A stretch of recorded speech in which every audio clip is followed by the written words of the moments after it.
was the day the stone wall became an official national monument.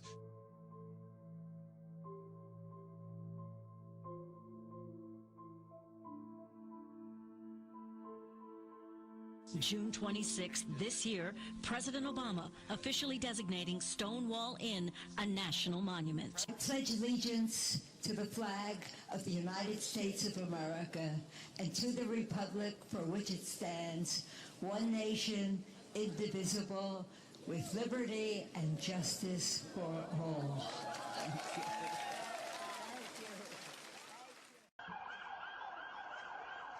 Gun and suicide bomb attack on Istanbul's Ataturk International Airport has killed 36 people and injured more than 140. Shortly before the blast, 3 gunmen with AK-47 rifles exchanged gunfire with security guards outside the airport's international terminal. They then blew themselves up after police... It's been a very, very bloody week for worldwide terrorism. This huge blast at the weekend in the Iraqi capital in Baghdad, of course, killing over 120 people. 2 bombs went off Sunday in the capital city of Baghdad. Against an orange sky, dazed shoppers and first responders sifted through twisted and charred wreckage. Well, the death toll from one of the deadliest explosions ever to hit the Iraqi capital, Baghdad, has now exceeded 200. The third mass terror attack carried out by the terror group in the last week. Bangladesh's new reality. 20 people are dead after gunmen took hostages at a cafe in Dhaka. Although there have been a string of recent attacks, this scale of violence is rare. It's the first large-scale attack of its kind in Bangladesh's recent history. Military official says 20 people were killed. Suspected suicide bombers have targeted 3 different cities across Saudi Arabia on the second-to-last day of Ramadan. Now, flames and smoke were seen rising nearby in what is the first ever attack in Medina. 2 security men are believed to be dead. And people in Memphis are still in shock after a mother stabbed her 4 children to death. The Mid-South is mourning the death of 4 children who police say were killed by their own mother. 4-year-old Talon Garner, 3-year-old Saya Garner, 2-year-old Savi Garner, and 6-month-old Yazi Garner were all stabbed to death in their southeast Memphis home Friday. That was a beautiful, sweet young lady. What happened, I don't understand. This is an egregious act of evil that has shocked us to our core. Clayton says the woman that killed her own 4 children isn't the woman she thought of to be a daughter. I'm praying for her. This is the work of the devil.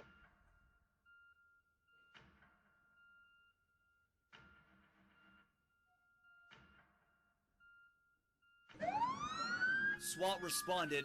Neighbors reported hearing several flashbangs, but it wasn't until hours later officers forced their way into the condo and found Dejaudim had killed the couple's 3 children before turning the gun on himself. The youngest, 8 years old. And police believe their father also killed his wife before turning the gun on himself. This new national park is for all Americans. Let us use this national park site to overcome hatred. A God Bless America banner breaks the Penfield town code, but the woman who hung it says she is keeping it up to support our country. The town says it will not turn a blind eye to the banner hanging at the 5 Mile Cafe. And I was driving into work yesterday, and I just was very compelled with all that's going on in Orlando and in our country. I just really felt that that banner should be up. But the town of Penfield says it can't be.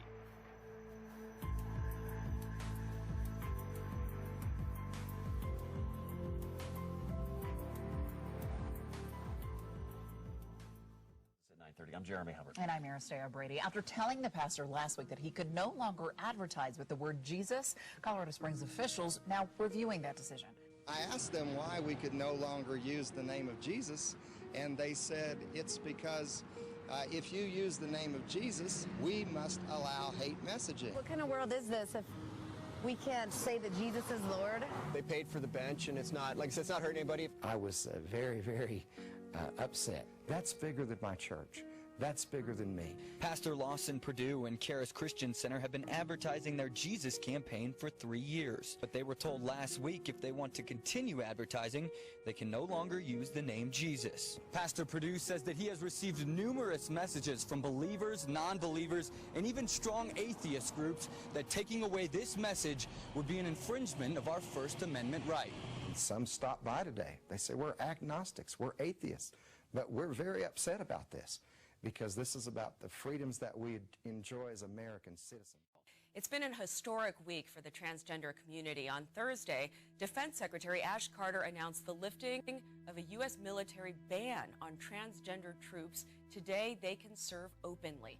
And on Tuesday, Democratic primary voters in 2 states elected 2 transgender women, a first for a major party, and they both happen to be named D. What today says is that we're a country of inclusiveness. From October, transgender troops will qualify for medical benefits, including surgery to change gender. Being out in the military will be very challenging for a while. Certainly, just it takes time for certain mindsets to kind of to change, but that change is happening, and it will get a lot easier as time goes by. It was a year ago that the Supreme Court legalized same-sex marriage in the U.S., and a federal judge has blocked a Mississippi law that some say would have made it easier to deny those marriages on religious objections. That just happened last night. Are we really seeing the dominoes now fall? A first in Lower Manhattan tonight, LGBT students and their families gathered to show their pride at the Tweed Courthouse. This school year has been described as a game changer for LGBT rights in New York City schools. That was until Matthew Chrisson became LaGuardia High School's first gender-fluid prom queen. Canada's Prime Minister Justin Trudeau says the country will explore the use of gender-neutral identity cards. A Lexington business owner is under fire with the town for flying 10 American flags in front of his store. Billie Jean Shaw spoke to town officials who say the owner is violating the town ordinance. I thought maybe it was about time we returned to the patriotism in America. There's not enough of it. It seems to be lost. Bob Michaelis is catching some heat from town officials for placing several American flags in front of his business.